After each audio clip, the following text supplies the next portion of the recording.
ایک نوجوان نے درویش سے دعا کرنے کو کہا۔ درویش نے نوجوان کے کندھے پہ ہاتھ رکھا اور بڑے جذب سے دعا دی، اللہ تجھے آسانیاں بانٹنے کی توفیق عطا فرمائے۔ دعا لینے والے نے حیرت سے کہا، حضرت ہم الحمدللہ مال کو پاک کرنے کے لیے ہر سال وقت پر زکوٰۃ نکالتے ہیں، اس کے علاوہ ملازمین کی ضرورتوں کا بھی خیال رکھتے ہیں۔ ہمارے کام والی کا ایک بچہ جس کی تعلیم کا خرچ بھی ہم نے اٹھا رکھا ہے، اللہ کی توفیق سے ہم تو بہت سی آسانیاں بانٹ چکے ہیں۔ درویش تھوڑا سا مسکرایا اور بڑے دھیمے اور میٹھے لہجے سے بولا، میرے بچے، پیسہ، کھانا، یہ تو سب رزق کی مختلف قسمیں ہیں، اور یاد رکھو کہ رازق اور رزاق صرف اور صرف اللہ تعالیٰ کی ذات ہے، تم یا کوئی اور انسان یا کوئی اور مخلوق نہیں۔ تم جو کر رہے ہو اگر یہ کرنا چھوڑ بھی دو تو اللہ تعالیٰ کی ذات یہ سب ایک ساتھ میں سب کو عطا کر سکتی ہے۔ اگر تم یہ کر رہے ہو تو تم اپنے اشرف المخلوقات ہونے کی ذمہ داری ادا کر رہے ہو۔ درویش نے نرمی سے اس نوجوان کا ہاتھ اپنے ہاتھوں میں تھام لیا اور بولا، میرے بچے آؤ میں تمہیں سمجھاؤں کہ آسانیاں بانٹنا کسے کہتے ہیں۔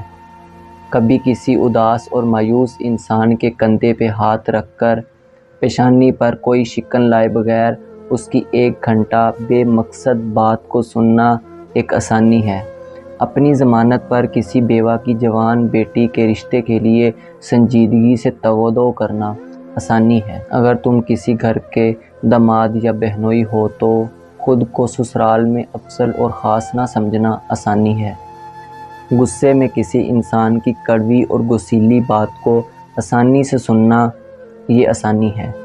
چائے والے یا کسی اور ریڑھی والے کمزور انسان کو اوئے کہہ کر بلانے کی بجائے بیٹا یا بھائی کہہ کر بلانا یہ آسانی ہے۔ گلی محلے میں کسی ریڑھی والے سے بحث مباحثہ کیے بغیر خریداری کرنا یہ آسانی ہے۔ تمہارے اپنے دفتر، مارکیٹ یا فیکٹری کے کسی چوکیدار کو یا چھوٹے ملازمین کو سلام میں پہل کرنا، دوستوں کی طرح گرم جوشی سے ملنا اور ان سے ان کے بچوں کا حال وغیرہ معلوم کر لینا یہ آسانی ہے۔ ہسپتال میں اپنے مریض کے ساتھ والے کسی انجان مریض کے پاس بیٹھ کر اس کا حال وغیرہ معلوم کر لینا، اس کی تیمارداری کر لینا یہ آسانی ہے۔ کسی سڑک پر کھڑے ہوئے تمہاری گاڑی کے آگے کسی شخص کو کھڑے ہونا جس کی بائک بند ہو گئی ہو، اسے ہارن نہ دینا، اسے کسی قسم کا تنگ نہ کرنا یہ آسانی ہے۔